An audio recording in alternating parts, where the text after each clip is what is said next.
Hello everybody and welcome back to the channel. My name is the Prince of FNAF, and if you're new here, please consider subscribing, and also be sure to hit that notification bell. That way, you'll indeed be notified for any awesome videos like this in the future.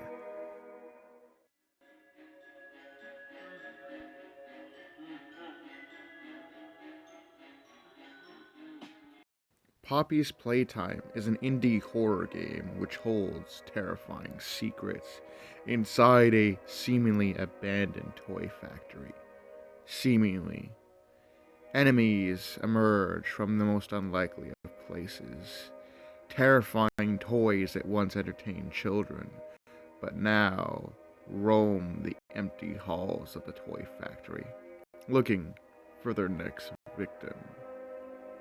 Playtime Co. is a seemingly very friendly company dedicated to bringing high quality toys to children.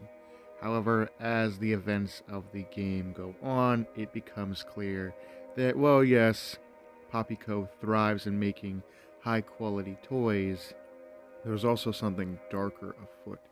Using their orphan program, they got orphans and proceeded to do horrific experiments on them.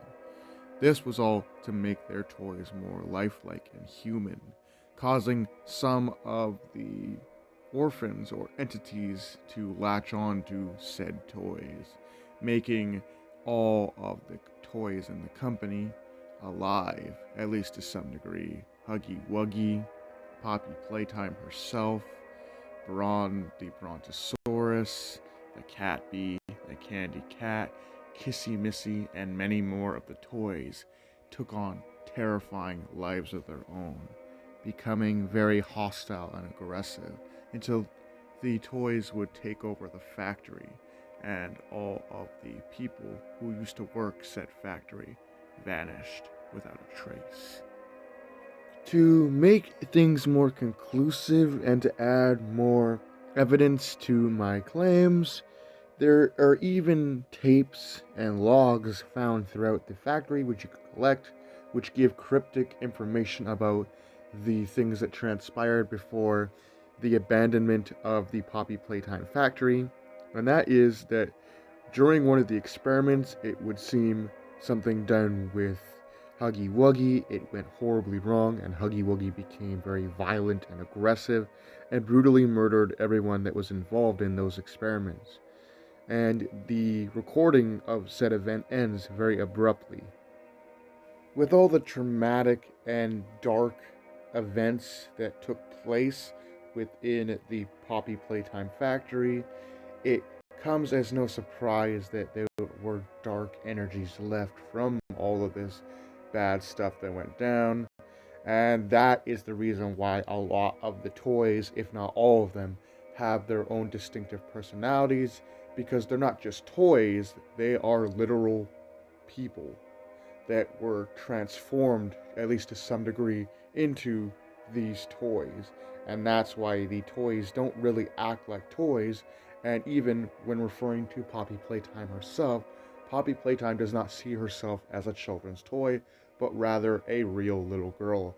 And even in the commercial that was aired from Playtime Co., it becomes more cryptic when Poppy says to the camera, I'm not a toy, I'm a real girl, which makes things 100 times more creepier than her just saying that she's a real girl, but actually believing herself to be a real girl.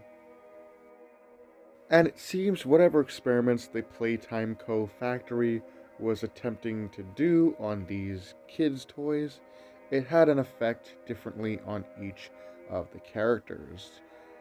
Poppy had a childlike personality, whereas Huggy Wuggy had a very monstrous, ravenous personality, and Mommy Longlegs had a very enthusiastic, almost cryptic personality. They all had unique personalities, which leads me to believe that whatever experiments they were doing doesn't just make one particular type of character, but rather very different ones. There's also a little bit of evidence pointing that Playtime Co. might have actually developed little areas to keep the appearance of the characters and make them believe that they are a specific way. So for Huggy Wuggy, they developed a little kind of toy box area, and for Poppy herself, they created a little child's room. So, with this logic in mind, they developed these special rooms to keep the characters from questioning things too much and keep them under the illusion that they are the way they believe themselves to be. Also, it would come as no surprise that Poppy herself was disassociated with the illusion that Playtime Co. was projecting onto her. As in the beginning of the game, using commercials and everything like that, clearly she believes herself to still be a little girl, but at the end of the game, in modern times, where you finally get to Poppy herself, she says, "You opened my case," which leads me to believe that in the present day, she is already aware that she is a toy and has come to terms with it. This does get me excited for future installments in the Poppy Playtime franchise, as it seems like we're getting the game through chapter by chapter. So, with each chapter that's released, we get a little bit more of the story. So, we can expect to see characters like Kissy Missy, the Cat Bee, and Brawn get their own levels, whether the Cat Bee's level be filled with honeycombs, or Brawn's level be filled with lush forests, or Kissy Missy's level being themed around hearts and love. This gets me really excited, but it is kind of a tragic story that they're trying to tell through the game Poppy Playtime. How it was a toy factory that was doing unruly experiments on children, turning their toys into more realistic abominations at the cost of lives. Many, many lives. But let me know what you guys think about this in the comments below. And with that being said, hope you guys enjoyed. Do take care and have a great night.